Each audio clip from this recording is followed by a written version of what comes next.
你哋有冇試過喺芸芸咁多款清酒入邊，突然間俾一支極簡設計酒標嘅清酒吸引住你嘅眼球？一個喺紐約做 design 嘅型男設計師，毅然放棄高薪厚職，返日本鄉下接手一間停業咗50年，幾乎等同廢墟嘅老酒造。最誇張嘅係，佢只係靠酒標上面幾粒米就攻陷咗全球米芝蓮3星餐廳，仲登上咗瑞士達沃斯世界經濟論壇，拎嚟招呼各國嘅元首。今日就同大家開箱清酒界嘅潮牌傳奇大嶺酒造，即係大家俗稱嘅3粒米。跟住我 Why So Funny 一齊探索呢個逆襲嘅品牌故事。先同大家證明一下，呢一個品牌正式叫做大嶺酒造，不過佢因為個酒標太有標誌性，香港嘅朋友都習慣直接叫佢做3粒米或者2粒米。呢個品牌嘅故事比電視劇仲更加勵志。時間要去翻2010年，主角叫做秋山剛志，原本喺一間紐約嘅知名設計公司入邊工作，生活穩定又型格。當佢透過爺爺接到大嶺酒造呢個停擺咗半個世紀嘅經營許可證嗰陣，佢決定放低喺美國紐約嘅一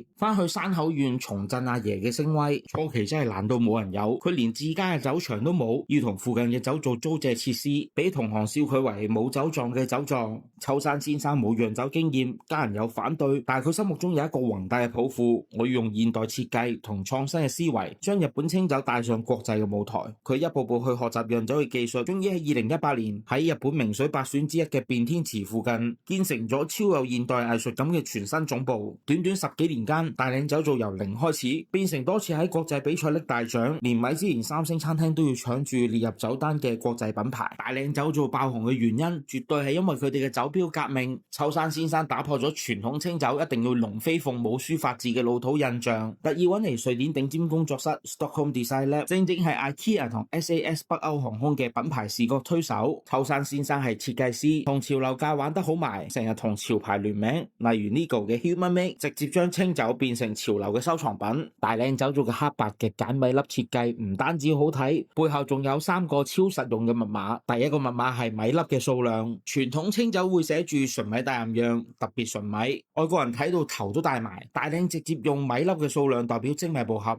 3粒米代表 50% 精米步合，係最熱門最受歡迎嘅上手款式。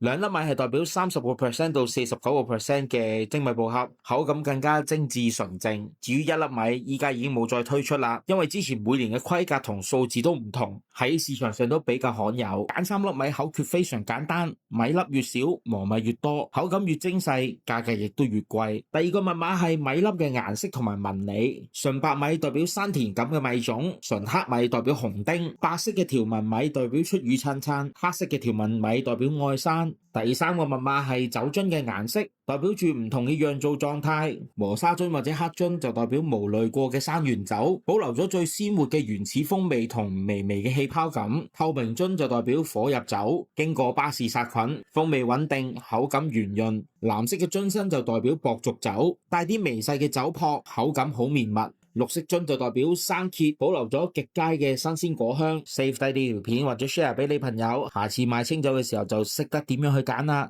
總括嚟講，大嶺酒造嘅3粒米唔單止係一支好飲嘅現代清酒，更加係傳統工藝同現代設計完美結合嘅藝術品。佢話俾我哋知，只要有創新嘅膽識，舊有嘅傳統品牌一樣可以煥發全新嘅生命力。你哋有冇飲過大嶺酒造？係1粒米、2粒米定3粒米？歡迎留言話俾我哋聽。希望你中意今集嘅故事。我哋係 Why So Funny，我哋下次再見，拜拜。